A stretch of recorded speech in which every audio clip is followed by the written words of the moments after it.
As empresas são financiadas por capital próprio e por dívida. E a dívida tem um custo. A dívida onerosa, aquela que suporta ou faz com que a empresa suporte juro. As taxas de juro que são praticadas em relação aos financiamentos da empresa vão corresponder ao custo da dívida. Mas o custo, o capital próprio, também existe. Ou seja, o financiamento pela via do capital próprio também apresenta um custo. Não é um custo explícito, como são os juros da dívida que até são contabilizados. O custo do capital próprio é um custo implícito. Ele corresponde à taxa de rendibilidade mínima que os investidores exigem para aplicar o seu dinheiro num determinado negócio. É o retorno que os acionistas, os sócios, os capitalistas esperam obter para compensar o risco que assumem. Este valor permite-nos determinar se um investimento cria ou destrói valor. Se a rendibilidade de um projeto for superior ao custo do capital próprio, cria valor. Se for inferior, destrói valor. Mas como é que nós calculamos o custo do capital próprio? E mesmo para empresas de capital fechado, empresas que não são cotadas em bolsa de valores e das quais não se possui assim uma informação por aí além, como é que nós vamos calcular o custo do capital próprio?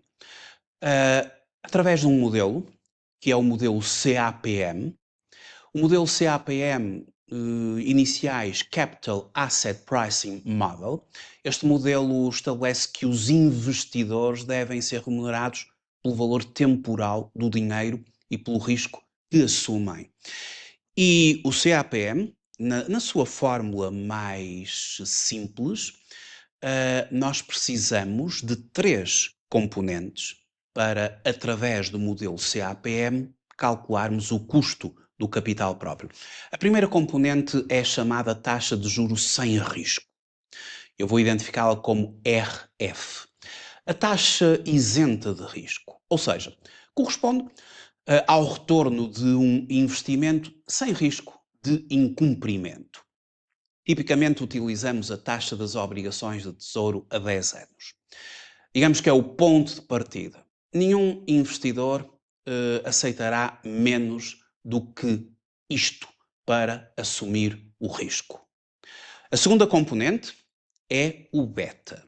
O que é o beta? O beta representa ou mede o risco sistemático, ou seja, a sensibilidade do ativo às variações do mercado. Um beta igual a 1 significa que o ativo acompanha o mercado. Se o beta for superior a 1, significa que o ativo é mais volátil do que o mercado. Se o beta é inferior a 1, é mais defensivo.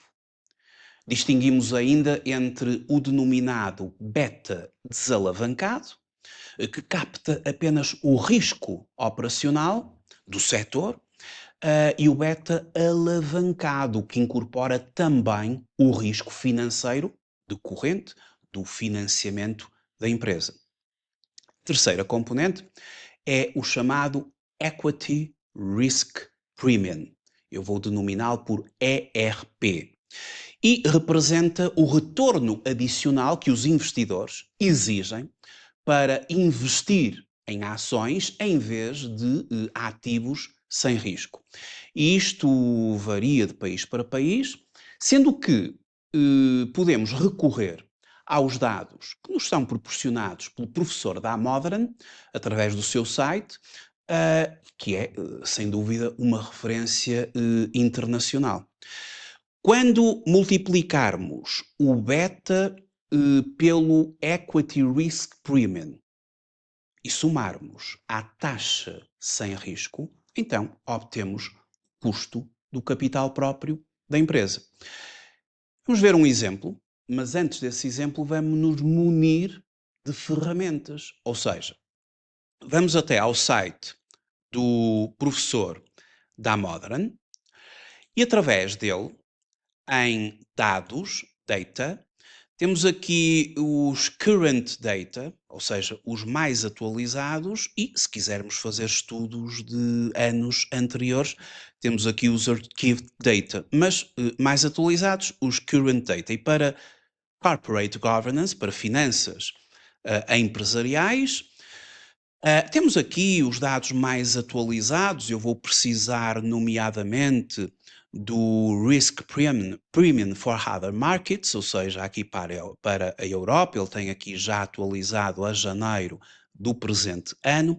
Depois também vou precisar dos Levered and Unlevered Betas by Industry, e temos aqui também Europe, e portanto já fiz aqui o download das folhas de cálculo. Eu vou apresentar um caso prático de uma empresa da construção civil, uma empresa nacional, e portanto dirijo-me aqui aos betas do Damodaran, ao industry name Construction Supplies, beta unlevered 0.86, portanto vou-me basear aqui neste beta, e quanto ao Equity Risk Premium, estando aqui em Portugal e nas informações que a Modern nos proporciona, portanto para Portugal, temos à data mais recente um Equity Risk Premium, utilizando aqui o rating 5.78. Em função do país onde se esteja, depois onde a empresa opera, vamos mudando ali o país e temos o Equity Risk Premium para cada mercado, para cada país. E a partir de agora, eu construí aqui uma folhinha de cálculo que me permite calcular a partir do modelo CAPM, o custo do capital próprio, e também termos aqui alguma análise de sensibilidade em função da alteração de determinadas variáveis e o resultado, o quanto o resultado final, que é o custo do capital próprio, vai também ele alterar em função da alteração de variáveis. De qualquer forma, ponto de partida, taxa de juro sem risco. Vamos considerar aqui umas obrigações do Tesouro a 10 anos, atualmente em 3.20. Temos de consultar isto, não é? E, portanto, consulta-se, nomeadamente no Banco de Portugal, qual a taxa das obrigações do Tesouro sem risco, a taxa de juro das obrigações do Tesouro, ou seja, investimento sem risco, a 10 anos, 3.20. Depois temos o Equity Risk Premium para Portugal, já vimos, 5.78. Temos o beta desalavancado do setor da empresa em estudo, 0,86. Portanto, estes dados são fundamentais. E agora temos a seguinte questão. Cada empresa tem a sua própria estrutura de financiamento. Ou seja, qual a percentagem do capital próprio na estrutura de financiamento? Qual a percentagem da dívida na estrutura de financiamento? E qual o equity to risk premium, o rácio do debt to equity que a empresa vai ter? Qual o rácio debt to equity que corresponde a esta empresa? E relativamente à estrutura de financiamento da empresa, ela é financiada, em concreto, por 40% de capital próprio e 60% de dívida. Claro que nós podemos alterar aqui a estrutura em função de cada empresa. 30-70, sabemos que o capital próprio mais a dívida tem que dar 100%. A empresa em concreto, 40% de capital próprio e, logicamente, 60% de dívida. Portanto, o rácio debt to equity, dívida sobre capital próprio, o debt to equity ratio, assim como ele é conhecido, 1.50 ou 1,5. É importante também chegar aqui à taxa de IRC, vou considerar ali o T, 20%, o efeito fiscal é 1 menos T, 80%, e seguidamente eu já sei qual é a fórmula do CAPM. A fórmula do CAPM é taxa de juro sem risco mais beta alavancado vezes o Equity Risk Premium. E, portanto, o beta que eu extraí da informação de Damodaran é um beta desalavancado. Apenas reflete o risco operacional do setor de atividade onde a empresa opera. Mas eu agora quero alavancar o beta de forma a que ele espelhe efetivamente a realidade concreta da minha empresa, que tem a sua própria estrutura de financiamento, a qual incorpora dívida. 60% de dívida, 40% de capital próprio para esta empresa. Então vamos fazer a alavancagem do beta. Alavancar o beta, vamos utilizar uma equação de Ramada e a partir dessa equação de Ramada vamos ter um fator de alavancagem, 1 mais o efeito fiscal vezes o debt to equity ratio, e portanto isto vai dar 2.2, é o fator de alavancagem, e vamos multiplicar esse fator de alavancagem pelo beta desalavancado, 0,86, aquele que veio do Damodaran, e temos assim um beta alavancado de 1,89. Veja-se o quanto temos de variação, quanto cresceu o beta da nossa empresa pela sua estrutura de capitais, pelo facto de ela ter 60% de dívida no âmbito da sua estrutura de capital. E, portanto, passou por 1,89, é este que me interessa agora. Prémio de risco ajustado. Multiplico o beta alavancado, aquele que incorpora o risco global, operacional e financeiro, que decorre do endividamento, e o prémio de risco passa a ser de 10,94, o ajustado. Portanto, era 5,78, agora com o ajustamento feito pelo beta 10,94. E por fim, tenho o meu custo do capital próprio. A taxa de juros sem risco, as obrigações do Tesouro aqui a 10 anos, 3,2, mais o prémio de risco ajustado, beta alavancado, vezes Equity Risk Premium, portanto está aqui 10,14. Claro que, alterando aqui as variáveis, vamos ter, obviamente, alterações no custo do capital próprio e servirá depois para uma análise de sensibilidade. De qualquer forma, calculamos o custo do capital próprio e para que é que serve agora este cálculo? Este cálculo vai servir para várias situações.